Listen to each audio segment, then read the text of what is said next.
Hey everyone! Welcome to this video, where I'm going to show you how to create a web application in just 2 hours, even if you have no prior experience in coding or web development. The web application creation process may seem intimidating and complicated. But with the right resources and guidance, it can be quite straightforward. In this video, I'm going to be walking you through the entire process step by step, so let's get started. First, let's take a look at the basics. We'll start by discussing the technology we'll be using, like HTML, CSS, and JavaScript, how websites are stored and hosted, and how the different components of our web application will fit together.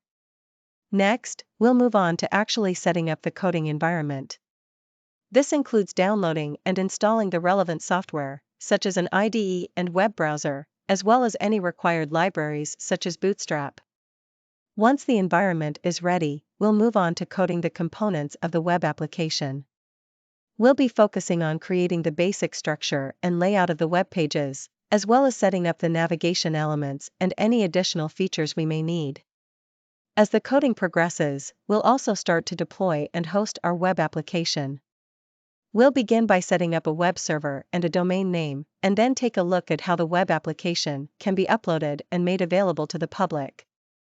Finally, I'll show you how to debug and test the application to make sure everything works as expected. By the end of this video, you'll be able to create a fully functioning web application in a matter of 2 hours, even with no prior experience in coding or web development. So don't forget to stick around till the end, and let's get started.